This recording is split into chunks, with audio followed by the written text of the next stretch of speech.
मैं आपको आपकी जिंदगी के लिए छोटे छोटे कुछ 4 नियम बताना चाहता हूं, और ये 4 नियम का पालन आप सब करिए।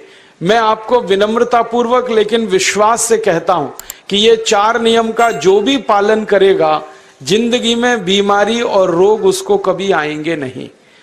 परम पूजनीय स्वामी रामदेव जी खुद 40-45 साल से इन 4 नियमों का पालन करते हैं। आप भी अगर ये पालन करेंगे तो बहुत अच्छा होगा। मैं भी करता हूं मेरे जीवन में। मैं पिछले 15 वर्षों से योग प्राणायाम करता हूं, उसके साथ कुछ नियम मैंने बनाए हैं, वो नियम का पालन करता हूं और वही नियम आपको बताना चाहता हूं। स्वामी जी पालन करते हैं, मैं करता हूं, हमारे लाखों योग शिक्षक करते हैं, और इन नियमों का पालन करने से हमको इतना लाभ हुआ है कि कभी बीमारी आती नहीं। 15 साल से मैंने हर बार मेरा बीपी चेक किया, नॉर्मल है, शुगर नॉर्मल है, ट्राइग्लिसराइड्स नॉर्मल है, कोलेस्ट्रॉल नॉर्मल है।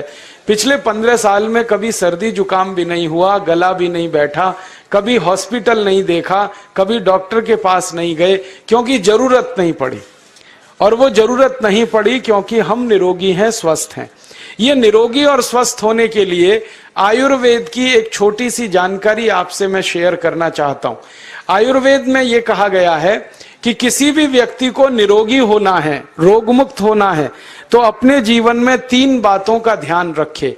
अपना वात, पित्त और कफ, तीनों का संतुलन रखे। वो 3 तरह के दोष हैं हमारे शरीर में, वात, पित्त, कफ। आपने सुना होगा, ये त्रिदोष आधारित शरीर है।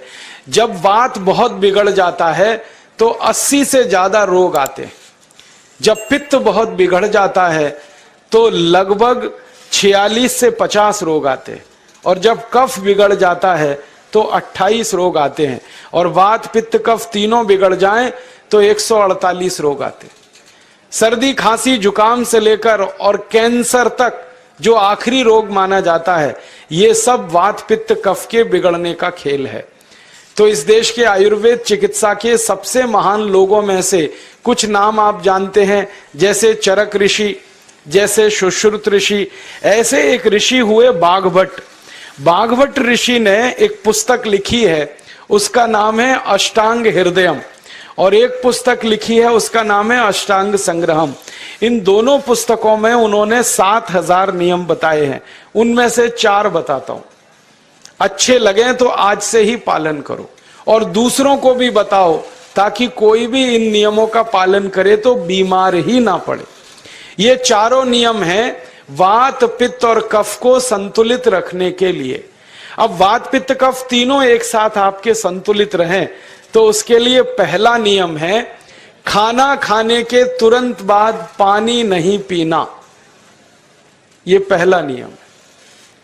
आप बोलेंगे ये तो बड़ी मुश्किल बात है, खाना खाते ही पानी पीते हैं हम तो सबके सब, और बिना पानी पिए खाना ही नहीं खाते। कई लोग तो खाने से ज्यादा पानी पीते हैं, खाना कम खाते हैं, पानी ज्यादा पीते हैं। ये खाना खाने के बाद पानी कभी भी नहीं पीना, क्योंकि महर्षि बाघभट्ट कहते हैं भोजनांते विषम वारी, माने भोजन के अंत में पानी पियो तो जहर के पीने के जैसा है। इसलिए वो कहते हैं कभी भी खाने के तुरंत बाद पानी मत पियो। अब आप मुझे पूछोगे क्यों नहीं पिए, कारण बता दो। कारण मैं बताना चाहता हूं सरल भाषा में। हम जब खाना खाते हैं ना तो पेट में सारा खाना इकट्ठा होता है।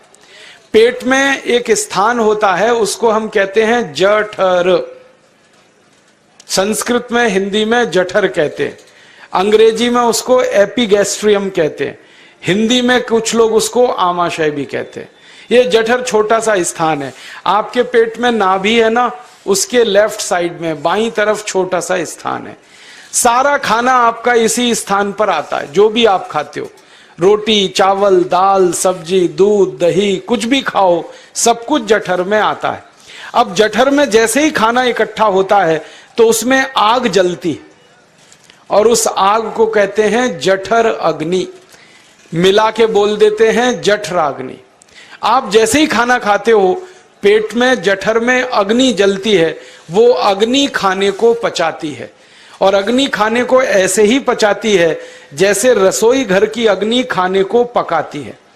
आपके रसोई घर में आप अग्नि जलाओ, उसके ऊपर दूध रख दो, दूध में थोड़ा चावल डाल दो, अग्नि जब तक जलती रहेगी खीर तब तक बनती रहेगी। आप घर में अग्नि जलाओ, उसके ऊपर पानी रख दो, उसमें दाल डाल दो, दाल की पकने की क्रिया तब तक चलेगी जब तक अग्नि जलेगी। ऐसे ही पेट में होता है, जैसे ही आपने खाना खाया पेट में अग्नि जलती है, और जब तक अग्नि जलती है तो खाने के पचने की क्रिया चलती है। जैसे रसोई घर में खाना पकाते हैं वैसे ही पेट में भी खाना पकता है, इसी को हम पचने की क्रिया कहते हैं, अंग्रेजी में उसको डाइजेशन कह देते हैं। तो आपने खाना खाया, पेट में अग्नि जल गई, अब वो खाने को हजम करेगी, पचाएगी। अब मुझे एक प्रश्न का उत्तर दो आप, कि जैसे ही आपने खाना खाया पेट में अग्नि जल गई और वो खाने को पचा रही है, तुरंत आपने गट गट गट गट पानी पी लिया, और खूब ठंडा पानी पी लिया, बर्फ मिलाया हुआ पानी पी लिया, फ्रिज का पानी पी लिया। क्या होने वाला है? अग्नि जलेगी कि बुझेगी? अग्नि के ऊपर पानी डालो तो अग्नि और पानी की दोस्ती नहीं है, दुश्मनी है। पानी अग्नि को बुझा देता है। तो आपने खाना खाया, अग्नि जली, पीछे से गटगट पानी पी लिया, अब अग्नि शांत हो गई, अब खाना पचेगा नहीं, तो वो पेट में पड़ा पड़ा सड़ेगा, और सड़ा हुआ खाना 100 से ज्यादा विष पैदा करेगा, और वो 100 विष आपकी जिंदगी को नरक बना देंगे, और जिंदगी भर आप बीमार पड़े रहेंगे। आपको मालूम है, कई लोग कहते हैं मुझे पेट में बहुत गैस बनती है। ये गैस उन्हीं को बनती है जिनका खाना हजम नहीं होता। कोई लोग कहते हैं कि मुझे पेट में जलन होती है, ये जलन उन्हीं को होती है जिनका खाना पचता नहीं। कोई कहते हैं कि मेरे पेट में एकदम गुम हो जाता है, फूल जाता है, ये सब वो लक्षण हैं जब खाना पचता नहीं। तो खाना पचेगा नहीं तो सड़ेगा, सड़ेगा तो विष पैदा करेगा, और वो विष आपको बीमार करेंगे। इसलिए महर्षि भागवत ने कहा, खाना खाते ही पानी मत पियो। समझ में आया? फिर आप बोलोगे कितनी देर तक नहीं पिए? कम से कम 1 घंटे तक। 1 घंटे बाद पानी पियो। आप बोलोगे जी 1 घंटा क्यों? ये जो अग्नि जलने की क्रिया है ये लगभग 1 घंटे तक ही चलती है पेट में, उसके बाद अग्नि अपने आप शांत हो जाती है, उसके बाद पानी पी लो। तो खाना अगर 10 बजे खाया तो 11 बजे पानी पियो, 11 बजे खाया तो 12 बजे पियो, 12 बजे खाया तो 1 बजे पियो, 1 घंटे बाद पानी पियो। अब आपके मन में यह सवाल आ सकता है कि खाना खाने के पहले पी लें क्या? हाँ पी लो, 40 मिनट पहले पेट भर के पानी पी लो। 10 बजे खाना खाना है, 9:20 पे खूब पानी पी लो, जितना पी सकते हो।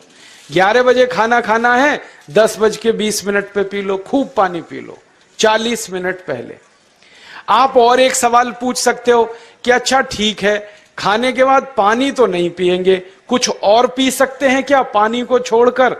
तो उसके लिए भागवत जी कहते हैं कि खाने के तुरंत बाद अगर पीना है तो दही की लस्सी पियो, मट्ठा। खाने के बाद अगर तुरंत पीना है तो फलों का रस पियो, गन्ने का रस पी लो, संतरे का रस पी लो, मौसमी का रस पी लो, अनार का रस पी लो। अब आप कहोगे ये सब महंगी महंगी चीजें बता रहे हैं, गन्ने का रस, संतरे का रस, अनार का रस, पैसे तो है नहीं। तो सबसे सस्ता रस है नींबू का ही रस पी लो, शिकंजी बना के पी लो, वो तो सबसे सस्ता है। तो खाना खाने के बाद या तो दही की लस्सी पियो या रस पियो। और एक तीसरी चीज है, दूध पी सकते। तो खाने के तुरंत बाद पीना है तो दही की लस्सी या मट्ठा, खाने के तुरंत बाद पीना है तो कोई फल का रस, खाने के तुरंत बाद पीना है तो दूध। पानी 1 घंटे बाद पियो। और अगर एक बात ध्यान रखो तो अच्छा है कि सवेरे खाना खाते हैं जिसको हम ब्रेकफास्ट कहते हैं, नाश्ता, तो फलों का रस पीना अच्छा, दोपहर को खाना खाएं तो लस्सी और मट्ठा पीना अच्छा, और रात का खाना खाएं तो दूध पीना अच्छा। जो लोग इस नियम का पालन कर सकते हैं जिंदगी में कभी भी 80 रोग उनको नहीं हो सकते। वात पित्त कफ तीनों ही इस एक छोटे से नियम से संतुलित रहते हैं। तो ये पहला नियम मैंने आपसे कहा। दूसरा नियम एक और है, और वो नियम ये है कि पानी कभी भी पियो घूट घूट भर के पियो।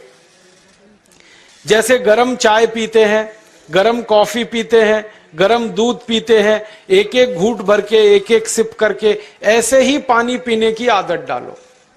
ये मुंह में एक बार गिलास लगा लिया, गटागट उसको खाली कर दिया, ये तरीका गड़बड़ है। एक घूट पानी, दो घूट पानी एक बार में उतना ही पियो। आप बोलोगे ये क्या चक्कर है?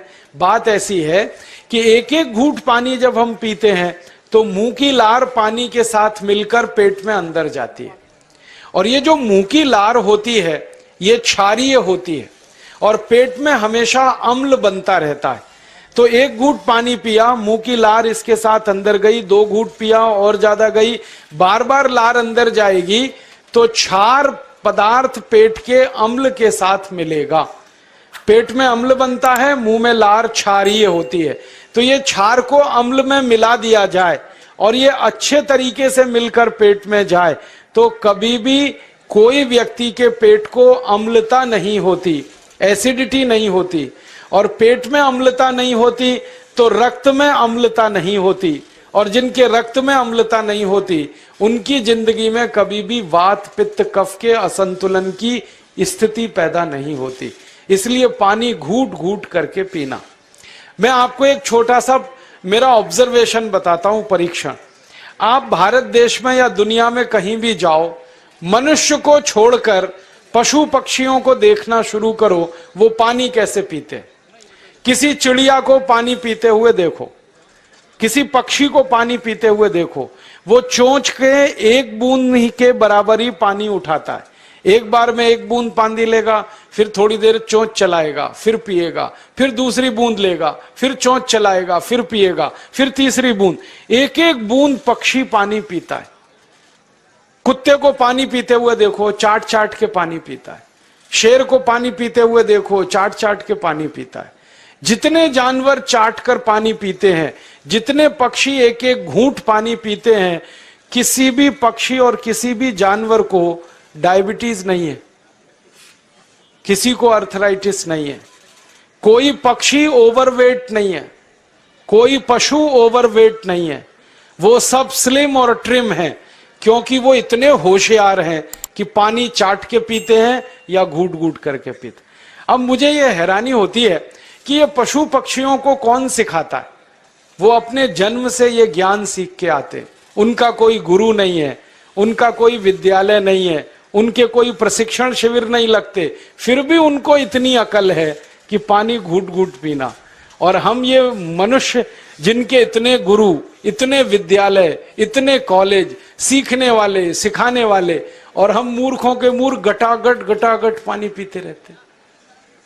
तो पानी पीने का तरीका बदल दो, घूट घूट भर के पानी पियो। ये दूसरा नियम है। तीसरा नियम है कि जिंदगी में कितनी भी प्यास लगे, ठंडा पानी कभी मत पियो। बर्फ डाला हुआ पानी, फ्रिज में रखा हुआ पानी, वाटर कूलर का पानी जिसका तापमान बहुत कम है, ये कभी मत पीना। क्यों? क्योंकि शरीर आपका गर्म है और पानी ठंडा है। अब होता क्या है वो मैं समझाता हूं सरल भाषा में। पेट तो गर्म है, अब इसमें ठंडा पानी डाल दिया आपने तो अंदर झगड़ा होता है। और झगड़ा क्या होता है? या तो पानी पेट को ठंडा करेगा या पेट पानी को गर्म करेगा। अगर पानी ने पेट को ठंडा कर दिया तो पेट के ठंडा होते ही हृदय ठंडा होता है, हृदय के ठंडा होते ही मस्तिष्क ठंडा होता है, मस्तिष्क के ठंडा होते ही आदमी ठंडा होता है, और आदमी ठंडा होते ही राम नाम सत्य होती है। आपको मालूम है जब शरीर ठंडा पड़ जाता है तो घर में भी नहीं रखते, निकाल के बाहर सड़क पे रख देते। जो घर आपने बनाया अपनी मेहनत से, शरीर के ठंडा पड़ते ही निकाल बाहर करते हैं उस घर में से, और फिर चिल्लाने लगते हैं लेके जाओ, जल्दी लेके जाओ, इसको जला के आओ। माने ठंडे शरीर की इज्जत नहीं है। तो ठंडा पानी क्यों पी रहे हो भाई? बंद कर दो। कोई जानवर ठंडा पानी नहीं पीता, कोई पक्षी नहीं पीता। तो आप ये ठंडा पानी पीना बंद करो, सादा पानी पीना शुरू करो। और गर्मी के दिनों में बहुत अगर आपको तकलीफ है तो मिट्टी के घड़े का पानी पी लेना, फ्रिज का और बर्फ का नहीं पीना। ये तीसरा नियम है।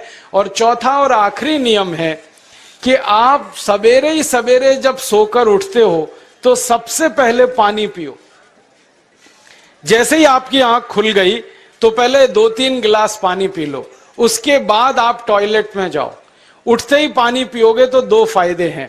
पहला फायदा यह है कि पानी पेट में जाकर बड़ी आंत को साफ करता है, और जैसे ही बड़ी आंत की सफाई होगी पेट पे दबाव पड़ेगा और आप संडास घर में जाएंगे, 2-3 मिनट में पेट आपका साफ हो जाएगा।